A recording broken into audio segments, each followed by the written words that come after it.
Ce vendredi, la Première Ligue reprend. Et comme chaque été, tous les clubs semblent avoir changé. De nouveaux entraîneurs, de nouveaux joueurs, de nouvelles ambitions. Évoluer n'est pas forcément progresser. Cette saison de Première Ligue ressemble alors moins à une simple course au titre qu'à un théâtre en 5 actes. 20 clubs, 20 rôles différents. Mais un point commun, une quête. Certains possèdent presque tout et cherchent la dernière pièce capable de libérer l'ensemble. D'autres acceptent de changer de peau au risque de ne plus vraiment se reconnaître. Certains savent exactement ce qu'ils sont et recrutent pour le rester. D'autres vont découvrir que le succès peut aussi fragiliser ce qu'il vient de récompenser. Et 3 nouveaux venus devront comprendre quelle partie de leur football peut réellement survivre au changement de division. Le plus enthousiasmant, c'est que le scénario n'est pas encore écrit, mais les conflits, eux, sont déjà installés. Car d'Arsenal à Hull City, du candidat au titre, au promu qui lutte pour rester, les 20 clubs devront répondre à la même question. Comment changer suffisamment pour évoluer sans perdre ce qui vous permettait déjà d'exister? Aujourd'hui, la Première Ligue nous ouvre son théâtre en 5 actes. Et le premier commence avec les équipes pour lesquelles être excellente ne suffit déjà plus. Dans un championnat où presque chaque faiblesse peut être corrigée à coups de millions, les équipes les plus riches rencontrent un problème assez paradoxal. Plus leur effectif est compétitif, plus il leur est difficile de l'améliorer. Les Gunners viennent d'être sacrés champions en marquant 71 buts. Un total relativement faible pour une équipe championne, mais qui ne raconte qu'une partie de leur histoire. Deuxième au nombre de grosses occasions créées et troisième en expected goal. Et surtout troisième au nombre de touches dans la surface adverse. Ce que cela signifie, c'est que Arsenal ne manque ni de domination territoriale, ni de maîtrise et encore moins d'occasions. Pourtant, lorsqu'on s'arrête sur la conversion de ces situations les plus franches, le champion d'Angleterre se retrouve au 18e rang de Première Ligue. Et voilà le paradoxe. L'équipe d'Arteta s'est construite des occasions à forte probabilité de faire but, mais elle ne sait pas les transformer. Et si elle termine malgré tout avec la deuxième attaque de la Ligue, c'est parce qu'elle a développé une capacité presque exceptionnelle à marquer autrement, et surtout une vraie qualité sur les coups de pied arrêtés. Arsenal a donc su compenser une finition insuffisante sur les occasions les plus franches par une efficacité remarquable partout ailleurs, au point de terminer la saison avec 5,4 buts de plus que ce qui était attendu. Mais une équipe qui veut prolonger sa domination sur la Ligue peut-elle éternellement dépend de cette répartition inhabituelle? C'est ici que Victor Gyökeres devient central. 14 buts pour sa première saison anglaise, ce n'est pas un échec. Mais Arsenal semble surtout parier sur sa deuxième année. S'il transforme davantage les occasions qu'Arsenal produit déjà, le club peut trouver ses 6 ou 8 buts supplémentaires sans que le besoin de notre numéro 9 se fasse sentir. Le raisonnement est entendable, mais il demeure un pari. Un pari tout comme l'arrivée de Christophe Solis. Solis vient ajouter de l'explosivité et du potentiel, mais remplace aussi une certitude Première Ligue avec Trossard. Et dans le même temps, l'arrivée de Bruno Guimaraes et la potentielle arrivée en défense amélioreront des secteurs qu'Arsenal maîtrisait déjà. Le mercato est cohérent, presque chirurgical. Mais, pour devenir encore plus dominant, Arsenal devra apprendre à marquer plus simplement, de manière plus tranchante. Et parfois, améliorer une attaque ne consiste même pas à changer ce qui la termine. Liverpool en offre l'exemple le plus spectaculaire. Lors de leur dernier titre 24-25, les Reds avaient créé 150 grosses occasions et produit 83,5 expected goals. La saison suivante, ces deux valeurs se sont effondrées brutalement. 100 grosses occasions et un peu plus de 61 XG. Pourtant, la possession est restée pratiquement identique. Liverpool n'a pas arrêté d'avoir le ballon. Liverpool a arrêté de faire mal avec. Une partie de l'explication se trouve évidemment du côté de Mohamed Salah. Entre ces deux saisons, l'Égyptien est passé de 29 buts et 18 passes décisives à 7 buts et 7 passes D. Mais réduire la chute de Liverpool au vieillissement de Salah serait beaucoup trop simple. Le club avait anticipé sa succession d'ailleurs en investissant massivement sur Wirtz, Isaac et Ekitike. Seulement, leur intégration a été plus difficile que prévu. Salah a donc décliné au moment même où ceux qui devaient récupérer son influence n'étaient tout simplement pas prêts. Et pourtant même diminué, Liverpool a continué d'occuper la surface adverse. Mais cette présence n'a produit que le 6e total de grosses occasions. Les Reds entraient certes dans la surface, en revanche, ils y accomplissaient moins souvent les derniers gestes tranchants qui transforment une possession en but. Dans ce contexte, je comprends le mouvement Bradley Barcola. Barcola ne serait pas un simple achat de prestige. Sa capacité à éliminer et à transformer une occupation en déséquilibre répondrait à une faiblesse réelle. Mais en réalité, le dérèglement commence peut-être plus bas sur le terrain. En effet, durant la saison du titre, Ryan Gravenberch avait donné l'impression que Liverpool possédait un contrôle total de l'entrejeu. Il récupérait, couvrait et ressortait suffisamment proprement pour permettre aux latéraux et aux attaquants de prendre davantage de risques. La saison suivante, sa production avec ballon est restée similaire, mais ses performances dans les duels et la récupération ont eux reculé. À l'image de son milieu de terrain, Liverpool semblait n'avoir rien perdu, alors qu'elle était devenue moins efficace à la perte du ballon. Les joueurs n'ont pas cessé de presser, et non, ça c'est pas vrai. Ils se sont simplement mis à moins bien défendre collectivement. Lorsqu'un milieu récupère rapidement, les attaquants restent plus haut. Lorsqu'ils sécurisent la perte, les latéraux peuvent se projeter. Lorsqu'ils cassent le premier rideau, les joueurs créatifs reçoivent le ballon plus près du but. L'arrivée de Ronald Arroyo en prêt, aux côtés de Van Dijk et de jeune Jérémy Jacquet, apporte désormais une réponse cohérente en défense centrale. Mais le recrutement d'un défenseur ne suffit pas à réparer la structure qu'il expose. Liverpool a dépensé des fortunes pour changer les joueurs qui terminent ces occasions. La pièce qui lui manque pourrait surtout être celle qui permet à ses attaques de se recycler. Et à Manchester City, cette pièce existe encore et elle s'appelle Rodri. Le probable départ de l'Espagnol vers Barcelone ne retirerait pas seulement un numéro 6, il retirerait simultanément le régulateur de la possession, le protecteur des transitions et celui qui savait décider quand City devait attaquer. Son départ s'ajouterait à ceux de Bernardo Silva, de John Stones, Nathan Ake et Emmanuel Akanji. City ne rajeunit donc pas seulement son effectif, City fait muter son cerveau collectif. Elliot Anderson, recruté pour un montant record, apporte le volume, le transport et la verticalité. Ayoub Boadi, présenté comme le successeur désigné de Rodri, possède déjà une résistance à la pression et une intelligence positionnelle exceptionnelle pour son âge. Mais désigner un successeur ne signifie pas avoir déjà remplacé le joueur actuel. Boadi peut parfaitement représenter le milieu de City 2031, sans être en même temps prêt à accomplir dès cet été tous les métiers que Rodri réunissait dans un seul corps. C'est toute l'ambiguïté d'un mercato. À 2 ou 3 ans, le nouveau milieu de City est extrêmement séduisant. À quelques semaines d'un déplacement à l'Emirates, sans Rodri, il contient beaucoup moins de certitude. La défense montre pourtant que le club s'est anticipé. Kuzanov et Gueye avaient déjà rejoint Guardiola et Ruben Dias avant le début de ce mercato. City a donc su renouveler sa ligne arrière sans la reconstruire dans l'urgence. Alors qu'au milieu, la transition semble être plus brutale. Pour être totalement juste, ce qu'il faut absolument dire, c'est que City n'a pas subi la fin du cycle Guardiola. Il a choisi de l'accélérer pour construire le suivant. Reste à savoir combien de compétitivité immédiate il devra sacrifier pendant le passage de témoin. L'autre club de Manchester a choisi une 4e voie. Plutôt que chercher un nouveau Casemiro, le club a tenté de répartir son héritage. L'attaque avec ses 69 buts et 109 grosses occasions créées n'était pas le chantier prioritaire. Et lorsqu'on rajoute le maintien de Marcus Rashford dans l'effectif, on ajoute même une solution expérimentée supplémentaire sur le côté gauche. Le véritable vide se trouvait donc dans l'axe. Casemiro devait être remplacé dans plusieurs fonctions. Protéger les transitions, tenir sa position lorsque Mainoo avance, résister à la pression et faire rapidement progresser le ballon. Souvenez-vous de ma vidéo à ce propos. André Santos et Youri Tillmans n'apportent pas la même réponse. Santos récupère, gagne ses duels, sécurise les premières passes et peut devenir le point d'équilibre de l'équipe. Tandis que Tillmans apporte le tempo, la progression, la création et l'expérience. Pendant ce temps, Mainoo peut conserver sa capacité à résister à la pression et à transporter le ballon. United n'a donc pas trouvé Casemiro 2.0. Il a réparti ses fonctions entre plusieurs joueurs. Et même plus encore. L'idée est intelligente, mais elle laisse une question ouverte. Santos et Tillmans semblent complémentaires. Le problème de cette association, c'est qu'elle l'oblige à sortir le joueur autour duquel United prétend justement vouloir construire son avenir. En revanche, après des années passées à acheter un nouveau nom pour chaque nouveau problème, le club semble enfin avoir compris qu'un mercato pouvait aussi être réussi par les joueurs que l'on décidé de ne pas recruter. Arsenal attend que certains joueurs produisent davantage. Liverpool cherche encore la pièce qui rendra ses offensifs plus dangereux. City tente de répartir l'héritage de Rodri. Et United parie sur la complémentarité. 4 puissances, 4 imperfections différentes. Parce qu'au sommet de la première ligue, la meilleure recrue n'est pas toujours celle qui ajoute le plus de talent.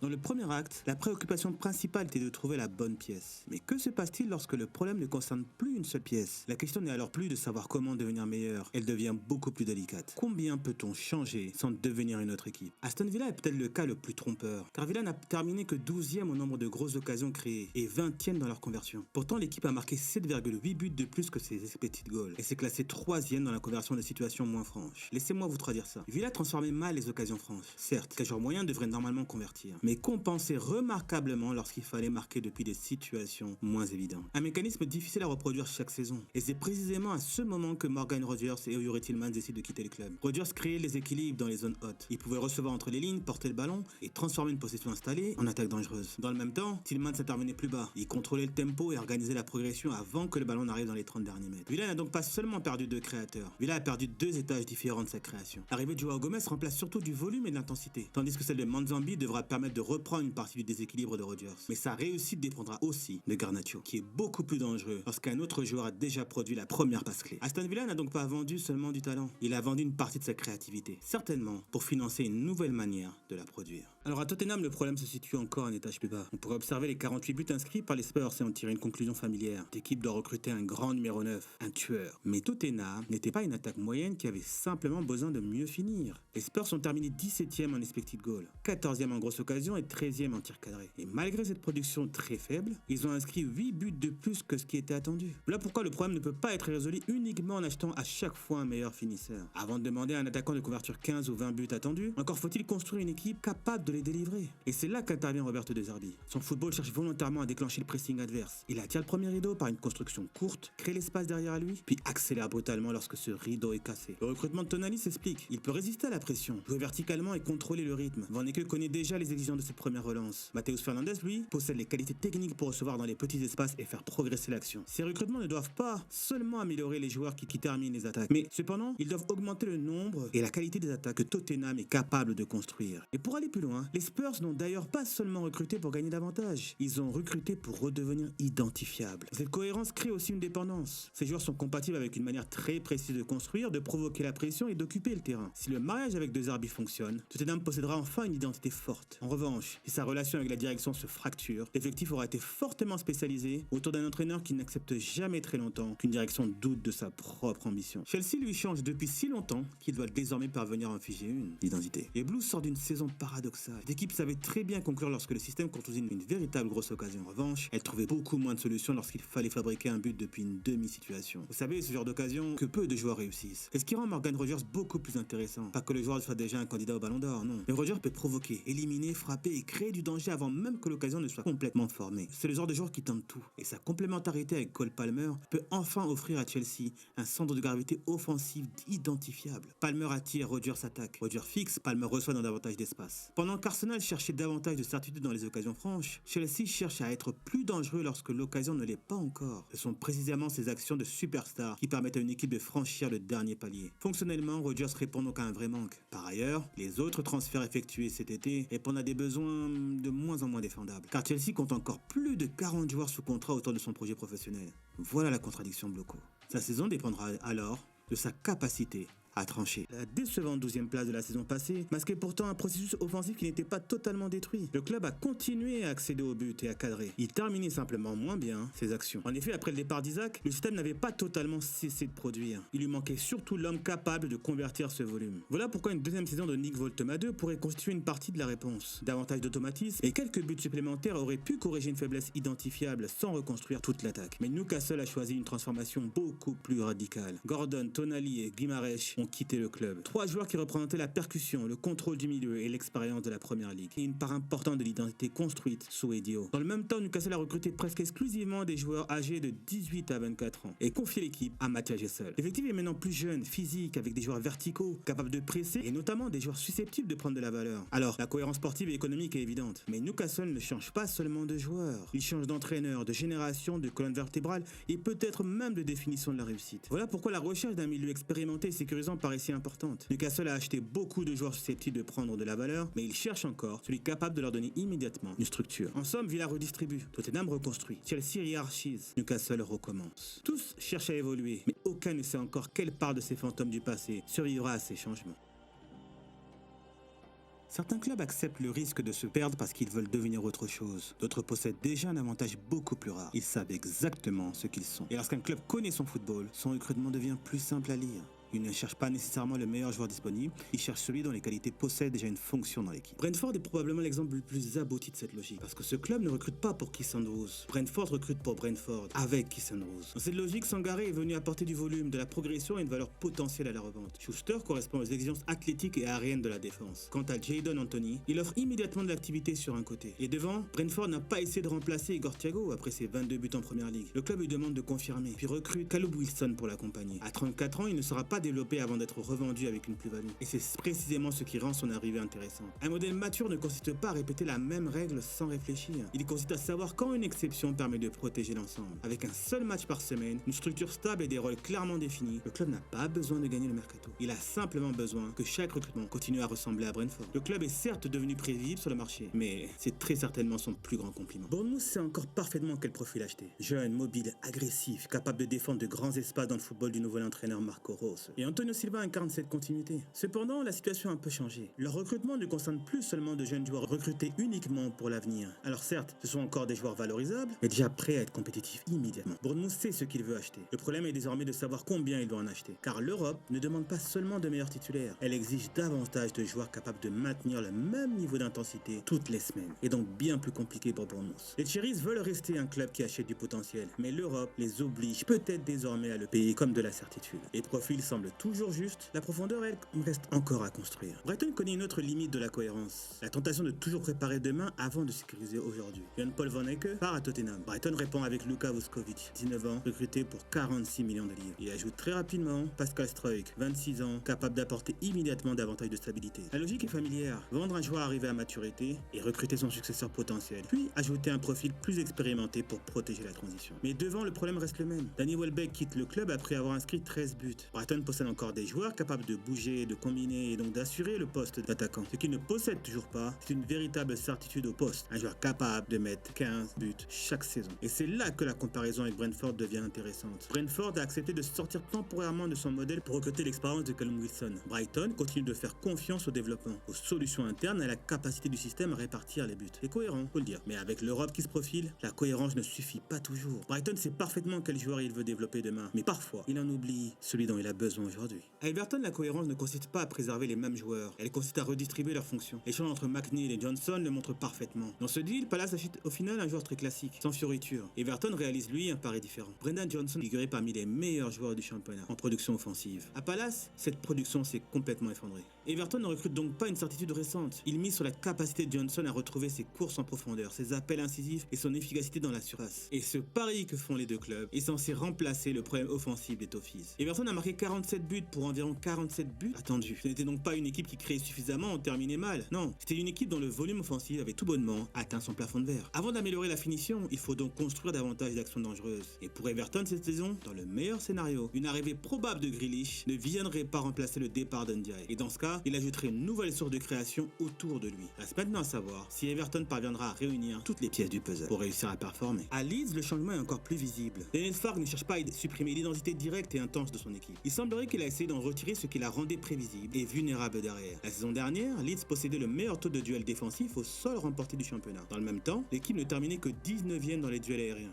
Elle savait défendre donc au sol et impacter l'adversaire, mais elle protégeait beaucoup moins bien sa profondeur, les seconds ballons et les situations jouées au-dessus de la première ligne de pression. Les arrivées de James Trafford et de Tarek Mihailovic répondent directement à cette faiblesse. Avec Trafford, te dote d'un gardien capable de sécuriser davantage l'espace derrière une défense haute et il peut aider à la relance avec son excellente qualité de pied. Mihailovic, lui, ajoute de la taille, de la mobilité et une meilleure présence dans les airs. Et puis lorsque l'on évoque la future saison de Leeds, il faut très vite parler du départ de Dominic Calvert-Lewin et ses 14 buts inscrits la saison dernière. C'est une solution qui a fonctionné encore et encore et qui a rapporté des points. Mais elle a également enfermé cette équipe dans un registre de plus en plus identifiable. En ne gardant pas son attaquant anglais, le club semble donc avoir choisi de sortir d'un type d'attaque. Le projet numéro 9 devra toujours finir les actions, mais aussi décrocher, combiner, presser et attaquer la profondeur, afin de permettre aux joueurs de couloir d'occuper d'autres espaces. En somme, Leeds ne cherche pas à abandonner son identité, et c'est simplement de la rendre moins facile à défendre. Fulham est le cas le plus délicat de ce chapitre, parce que le club était stable et travaillait avec le même entraîneur depuis 5 ans. À l'orée de la nouvelle saison, le club du sud de Londres semble pourtant emprunter un virage qui dépasse le simple changement d'entraîneur. Sous Marco Silva, Fulham était une équipe expérimentée, capable de contrôler certains matchs sans prendre trop de risques. Avec les départs d'Harry Wilson et de Raúl Jiménez, l'équipe perd 19 des 47 buts inscrits la saison dernière. Arbeloa se devait donc de faire autrement, et il ne va pas faire les choses à moitié. Davantage de pressing, une ligne défensive plus haute, plus de territoire et une attaque plus mobile. Voilà ce que l'on peut attendre de la nouvelle animation. Avec les jeunes joueurs espagnols recrutés cet été, Fulham augmente son potentiel créatif mais surtout technique. Cependant, changer de football ne consiste pas uniquement à recruter des joueurs qui vont le rendre plus spectaculaire. Il faut également recruter ceux qui empêcheront ce football de se déséquilibrer. C'est ce qui rend l'arrivée de Shea Charles essentielle. À 22 ans, il peut jouer devant la défense. Son rôle sera alors d'aider les Cottagers à supporter sa nouvelle ambition. Il reste une inconnue, son adaptation, plus ou moins rapide, à l'étage supérieur. Car dans une première ligue aussi compétitive, Gonzalo Garcia et Oscar Bob devront élever le plafond offensif de Fulham, tandis que Charles devra empêcher son équilibre de céder. C'est à cette condition que le club pourra réellement se mêler à la course à l'Europe. Fulham ne recrute donc pas seulement pour rendre son nouveau football plus spectaculaire, il recrute aussi pour entrer dans une nouvelle ère de son histoire. Et c'est peut-être la dernière leçon de ces clubs cohérents. C'est voir ce que l'on est aide à choisir les bons joueurs. Mais cela ne protège ni de la fatigue, ni du manque de profondeur, ni même d'un calendrier qui retire le temps nécessaire pour entretenir cette identité. Car pour certains clubs, la réussite apporte précisément ce qui peut fragiliser leur modèle, l'Europe. Certaines équipes passent toute une saison à essayer de s'y qualifier. Personne ne leur explique vraiment ce qui se passe lorsqu'elles y arrivent. Se qualifier pour l'Europe est une chose, sérieux à ce qu'elle exige en est une autre. Pour les géants, l'Europe constitue une obligation. Pour les clubs intermédiaires, elle peut transformer complètement le modèle qui leur avait permis de réussir. Et Nottingham Forest en porte déjà les stigmates. La saison de Nottingham Forest a eu l'effet d'un désenchantement comparé à la précédente. Et ce n'est pas son épopée européenne qui lui a permis d'obtenir le maintien. Le club a surtout arraché dans les dernières semaines. Entre la 29e et la 38e journée, Forest ne perd qu'une seule rencontre. Et pendant ce run, l'équipe signe 3 victoires spectaculaires à l'extérieur. 3-0 contre Tottenham, 5-0 à Sunderland, puis 3-1 à Chelsea.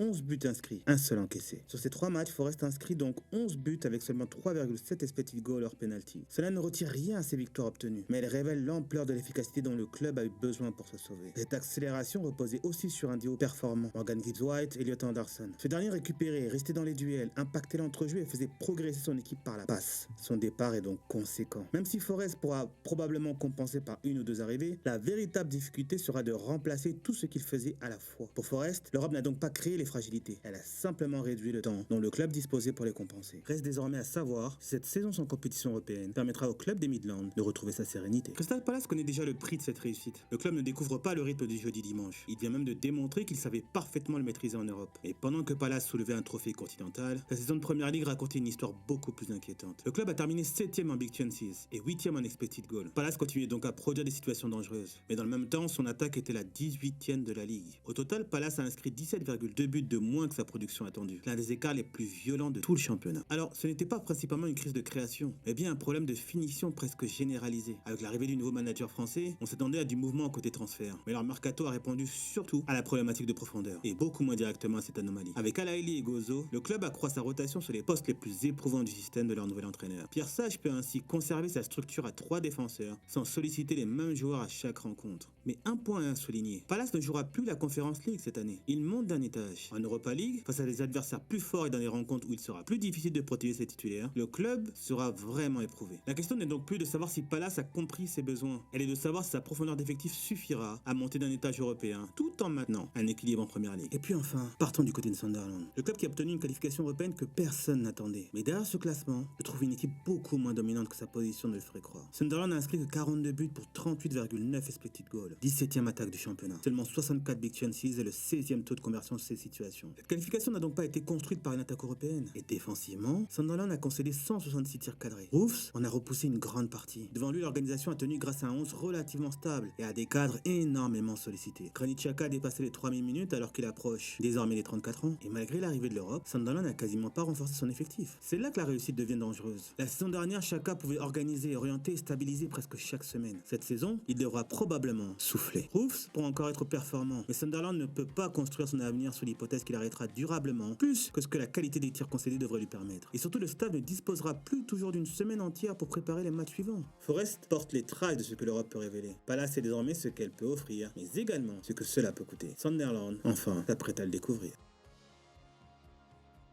Dans le dernier acte, 3 clubs entrent donc sur la plus haute scène du pays. Ils viennent de la même ligue, poursuivent le même objectif. Mais aucun n'arrive en première ligue avec la même histoire. Car une promotion vous indique qui a réussi à monter, mais elle ne vous dit pas qui pourra y survivre une fois arrivé. Ipswich possède probablement la promotion la plus robuste des 3. Et pourtant, ils n'ont pas remporté la ligue. Le club a inscrit 80 buts en championship, un total déjà impressionnant. Mais ces buts attendus racontent quelque chose d'encore plus rassurant. Ipswich aurait dû en marquer plus, 87,3. L'équipe n'a donc pas obtenu sa promotion grâce à une finition en sur-régime. Elle a au contraire marqué moins que ce que la qualité de ses occasions pouvait laisser entendre. Défensivement, le processus est tout aussi propre. 46 buts encaissés pour 46,6 attendus. Le club du nord de l'Angleterre n'a pas eu besoin de déformer les chiffres pour monter. Son processus était peut-être même meilleur que son résultat. C'est la base la plus solide des 3 promus, mais c'est aussi celle qui a subi la transformation la plus importante. Plus de 150 millions dépensés cet été. 11 recrues à l'heure actuelle. Plusieurs cadres de la montée partis. Un nouvel entraîneur et de nouvelles relations à construire presque partout sur le terrain. Ce volume de mouvement pourrait ressembler à de la panique. Mais lorsque l'on regarde les profils recrutés, la logique apparaît. Fataou apporte de la percussion. Maeda et Emerson, du volume et de la verticalité. Issa Diop de l'expérience en première ligue. Et Enciso peut transformer une transition ordinaire en action dangereuse. Ipswich ne recrute donc pas seulement pour devenir meilleur. Il recrute pour devenir plus difficile à lire. Mais cette ambition crée aussi son propre danger. Le club possédait le processus le plus robuste des 3 promus. Son mercato doit maintenant éviter que la transformation massive de l'équipe ne détruise précisément cet avantage. Coventry, à l'inverse, refuse ce vertige de la feuille blanche. Le club ne veut pas construire une nouvelle équipe pour la première ligue. Il veut donner à celle qui l'a fait monter une chance de continuer à exister.